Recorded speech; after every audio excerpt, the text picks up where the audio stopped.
What's up guys, Everything Apple Pro here, and I'm very happy to be able to introduce iOS 10 to you. So in this video, I want to show you 10 things, the most important things to me that have changed in this firmware. Now Apple gave us 10 good things.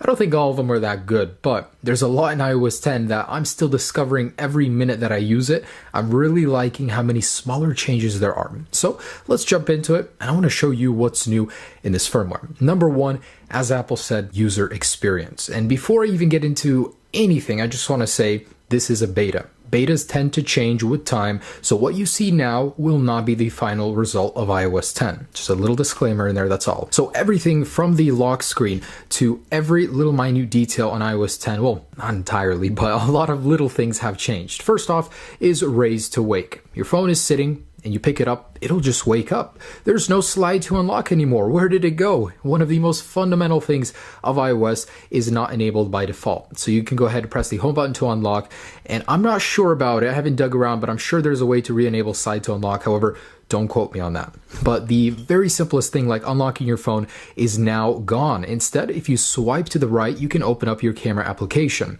The actual reverse camera is down here instead. Swipe back. Oh, no, that doesn't work anymore. So you click home and it goes back. Slide over here, and here is your today view. So this is actually one of the other bigger features I want to cover, but I'll get to that in a moment. This is basically your notification center on the left over here. And I love how elegant it is. I mean, man, this little refinement right here looks good. And on the very, very bottom, you can see there are icons for switching to these different things so you know where you are at. So the lock screen itself, completely reimagined, all right here. I mean, it's looking fantastic. Now, notification center, mine's pretty empty, but it's changed a little bit too. So even opening up applications, there is a new animation. It's a little bit springy, like you can see the app closing. However, it is so delayed right now. Man, it is very, very slow. If you were hoping to upgrade to this and expect good performance, I wouldn't. I've experienced so much crashing, bugs, all that. All right, so even on the lock screen right here, we can see that there is a much cleaner look for the notification center. And this is all, again, with the user experience. You can now 3D touch on it and reply directly from here. So you can go ahead and have a conversation,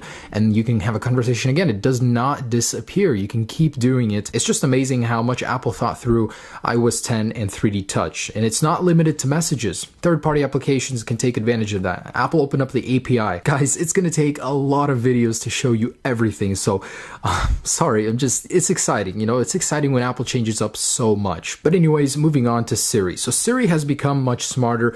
Unfortunately, I cannot show you these changes because the developers for the apps have not caught up. Apple has opened up the API for Siri, so that means you guys will be able to go ahead and ask things like Siri to pick you up with Uber or to use WhatsApp through Siri. I mean, even quick replies are all connected with Siri, and it's hard because I can't show you if I do, Siri, give me an Uber ride. I don't see an app for. So it's not currently implemented, but again, you know, these app developers will catch up. Apple will catch up with future betas, and eventually we will get that working. But Siri has become much smarter. With a third-party API, the opportunities are limitless, really. And Apple really hasn't made it clear if she's gotten smarter, if she's more on Google Now's level, but we'll have to wait and see. Next up, a very small one, but at the same time, one that can change your experience, because we all use messages, so Apple has made QuickType much better. So let's say someone asks you a question. Now Siri is in your QuickType, so she can contextually give you answers here, like, hey, where are you now? You can send your current location to this person right away. Not only that, let's say she asks you something else, like, hey, do you want to pick up Chinese food? So you'll get answers based on the question over here. It'll analyze the message, and QuickType is now much smarter in iOS 10. So the Photos application has received a huge overhaul. There's a lot to talk about here, primarily face detection and scene detection. So Photos will comb through all of your photos, and it will find certain scenes or certain people, so you can group them, all the photos, into that certain group. So let's say you were riding a horse. This was Apple's example. You can even ask Siri to find you all the photos of you riding a horse, and in the Photos application, you'll be able to see all of those. Really, really cool stuff. But in particular is the new Memories tab you will find over here in Photos. So all of your photos from a certain time period or event will appear in these little memory groups. You can create or have a video created for you just right there if it works. As you can see, iOS 10 is a little buggy, but basically all the photos, they're grouped based on action and videos in here. And if it worked, I would show you, but oh, it does. So basically you can create a video from these. You can have it short, long, medium. It's actually quite cool. Wow. Yeah, I shouldn't have been doing that, driving and recording. But really cool stuff, guys. I mean, oh yeah, here it is. Money shot. Hit it. Oh no! Missed the point where I actually shot the thing. But wow. So it syncs the music to it, creates a video. For the people that don't want to take the time to edit their own videos and do that, that is really, really cool. So photos, there's more that I'm not showing you, but basically new memories tab that creates this kind of content right here, and new filtering of faces and events. So Maps has received an overhaul as well. Now Apple says it's a lot more intuitive when driving. It'll actually pan out, zoom.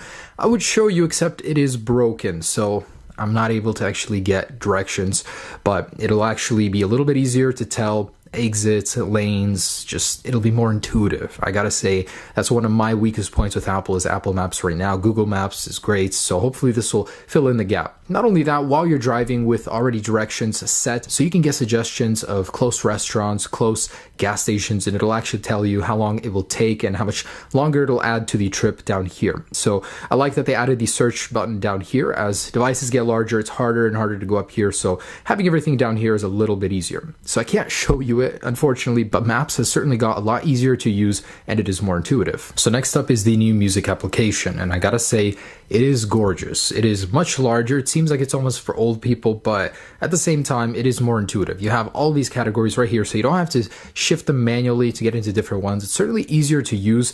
And let me just show you how intuitive it is. So let's find a song. Where's my Stephen? Favorite songs from him right now. I mean, this guy's really good. Anyways, so let's say I'm gonna play a song. It's up here. If you want to get rid of it, just slide over. It's so bubbly, but it works so good. And if you slide up, if it has lyrics, they'll be displayed down here. The buttons are big, clear. This has even been spread apart a little. It's certainly very easy to use. So when you play, I like that it pops into view like that. Really cool stuff. There is the scrubber. It moves up just when you use it. That is so cool, that attention to detail right there. So I don't know if it disappeared or what, but there's no more color change with the different music. Let me show you what I mean. If I play this right here, the background isn't changing for some reason. The song's view is a little bit bolder, I guess. So it is changing a little bit actually, just around. It's less noticeable. It's not going on down here. But yeah, there it is, guys. The music application, it looks fantastic and it seems to work very good. And so far, one of my favorites is the control center. So it's been reimagined. And hey, there was now 3D touch in the control center. Not quite what I envisioned. We thought there would be some toggles over here, like toggle on this, it'll take you into that, but no, it's just over here. So you can get some 3D toggles in these. And hey, wow, high intensity. Let's try the medium intensity one. Wow, so preserve your battery life, but still have a little bit of light. Really, really cool stuff. Attention to detail right there.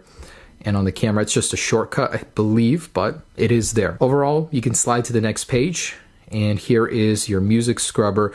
And I believe there was another section that Apple showed us. You can have some sort of widgets in here, but maybe I haven't set that up yet, but really cool control center. I don't see the point of having night shift right here. Night shift is automatic for me. I don't need to turn it off and on, you know, through here. So I think this is a little bit extra wasted space. If Apple were to get rid of that, it wouldn't be so bad, but really, really cool and really bubbly. I like it. I like how it looks. And here's one I think all of you guys will appreciate. You can now remove system apps. Literally a lot of the big stuff. I'm surprised that Apple even made these removable, like weather, maps, stocks. You can delete them. Now, where else would you find them? How do you get them back if you delete them? That's the golden question. They're all in App Store. So if you were to search for maps, probably Apple's would come up very first here, and there it is. So you guys can go ahead and download them. Now I'm interested, how will the updates work? Are we going to be able to update the individual applications from the App Store or as part of an iOS update? Who knows, but it seems like a logical step for Apple. Absolutely amazing. Removal of system apps. And I wanted to mention Today View, a really big feature. So it was previously here in the notifications tab on the right. Now Apple has relocated it to a slide over on the right on the homepage. And here you have a bunch of widgets that you want. Now I wonder if Steve the dinosaur game will still work. I haven't tried it out, but pretty much same principle. You can go ahead and adjust what you want to see here. And some of these are 3D Touch interactable. I wasn't able to get it to work. I'm not sure if it's because it's just not working yet, but in Apple's demo, you were able to 3D Touch on these and interact with them. So I guess we'll have to wait and see. Very disappointing thing was there was no dark mode, but however, I noticed the clock app is now completely dark. Maybe it's a symbol of what's to come. Apple might update it in the future, but you know, everything else pretty much as was. And the best for last, messages. This is something all of us use probably the most on our device, so Apple wanted to make it a lot more friendly. It seems like they almost Snapchatified it, but anyways, so there's a lot of notable features here, guys. I mean, where to begin? Let's say you want to send a message with an impact. There are now animations for the message, just 3D touch on the send button, and you can say loud right here. So when you send it, that's what it's going to look like. Click the send button and boom, it just pops at you. Also, one of my favorites is the invisible one. So 3D touch on this, let's say invisible ink and send. So you slide on it, oops, and there we go, it becomes clear. And you can apply this filter to photos as well. You can slide in between, and when you send it, that effect will be available on the other person's device with sound effects. Larger emojis. So now when you send your emojis, they will be 3 times larger.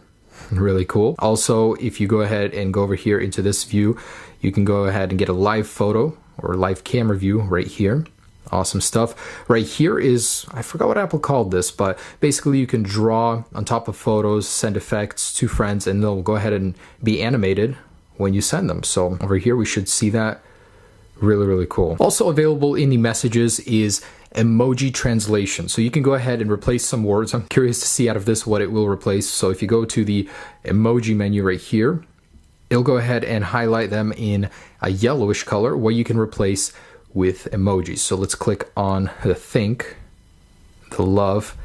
If you have a choice, it'll give you one, and pizza right here. There are now rich links inside of messages as well. So instead of just being a blue link, you'll get a full preview like this. You can go ahead and 3D touch on it to get a preview and then go in all the way. But messages has become much more useful. I love it. So guys, that is a quick look at iOS 10, just 10 of so many features I'm going to have to cover, and I will be covering them very soon. Now next, I'm going to show you how to install this right now if you want to. I will be showing you battery life, performance on every device, so really everything you need to know, guys. Stay tuned for those videos. Hope you enjoyed this one. Sorry it's a bit long. There's just so much to cover, and I haven't even covered all of it. Have a great day, guys. Peace.